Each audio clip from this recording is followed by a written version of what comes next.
Mr. Beat presents Presidential Elections in American History. The 54th presidential election in American history took place on November 7th, 2000. In the year 2000.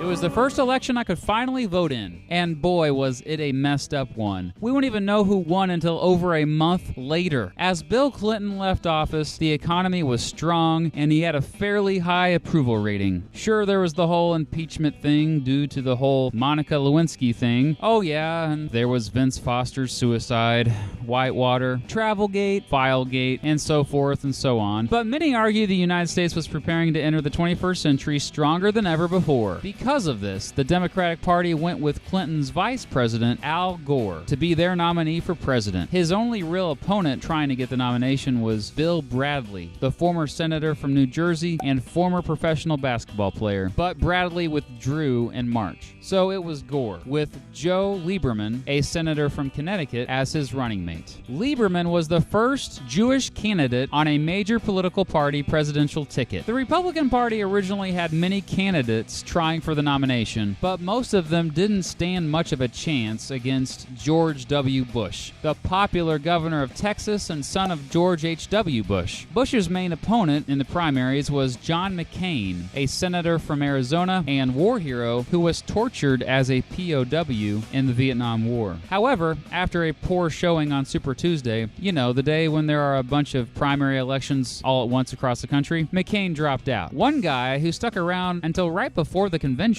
was Alan Keyes, a former diplomat to the Reagan administration. He just kept fighting. And one thing that is absolutely true that I can actually quite admire is that Alan Keyes remains the only presidential candidate in history to ever jump into a mosh pit on the campaign trail. Michael Moore jokingly gave him his endorsement after he featured the historic moment on his show, The Awful Truth. Anyway, yeah. George H.W. Bush won. You know that, don't you? He had all the right friends in the right places, the right last name, and, oh yeah, a lot of people loved him. Bush asked Dick Cheney, who was the Secretary of Defense for Bush's dad, to lead a team to help him find a running mate. But, in the end, Bush just went with Cheney to be his running mate. However, because Cheney also lived in Texas, he had to change his voting registration back to his old home of Wyoming, because otherwise, the electoral votes they would presumably get from Texas would not count. While there were a lot of third-party candidates, I will only mention the Green Party for this election. The Green Party had been around in some form or another since the 1980s and had a platform that focused on environmental causes. They nominated Ralph Nader, the famous activist and lawyer who had sparked reform by getting numerous consumer protection laws passed. The Green Party also nominated Winona LaDuke, an activist, economist, and writer from California, as Nader's running mate. Both Nader and LaDuke had run together back in 1996, but had gotten less than 1% of the vote, which is why I didn't even mention them in that episode. The two frontrunners, Bush and Gore, mostly focused on domestic issues. Bill Clinton's impeachment and the associated scandal with Monica Lewinsky did cast a shadow on Gore's campaign, but he tried to convince Americans he was not Clinton. He rarely appeared with Clinton on the campaign trail, and some say this hurt his campaign. Bush called for more of a humble foreign policy. So I don't think our troops ought to be used for what's called nation building.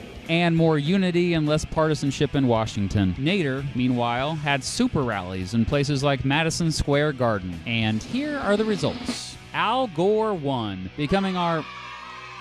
Wait a minute, okay? Please stand by. PBS News has now, for the second time tonight, pulled back Florida.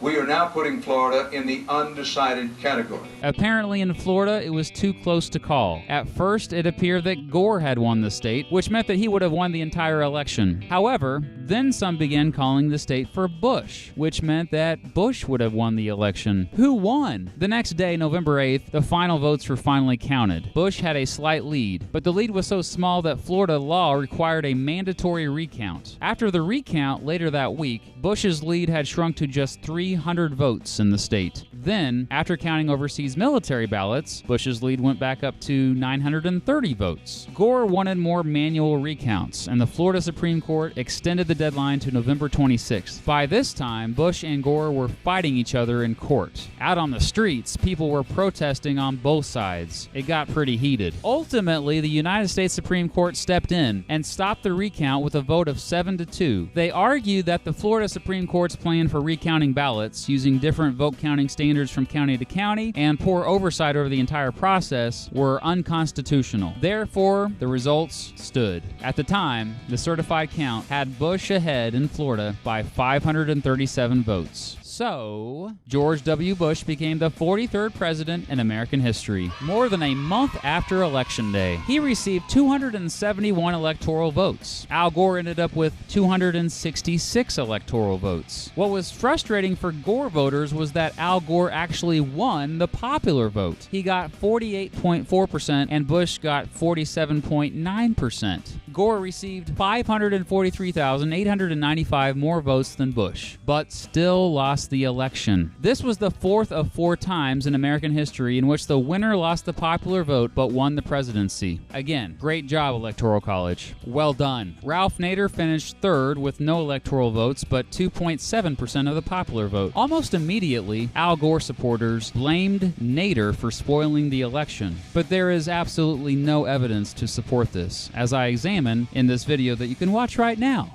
if you want to, and such. Dick Cheney became the 46th vice president in American history. It was one of the closest elections in American history, obviously. Since then, many studies have examined the ballots to see if the result would have been different if there was another recount. But there is simply no definitive answer. So that's pretty much why people still argue about the election to this day, especially when you look at the dramatic events that unfolded during Bush's first term in office.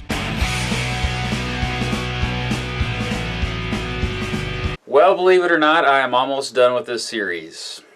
I've been doing it for almost 2 years, and I have only 3 episodes left. So the last 3 remaining episodes will be released every Monday from here until Election Day. I mean, there's 3 weeks left until Election Day, less than that. So that means on Monday, October 24th, will be the election of 2004. Monday, October 31st, Halloween, will be the election of 2008, and Monday, November 7th, the day before Election Day, will be the election of 2012.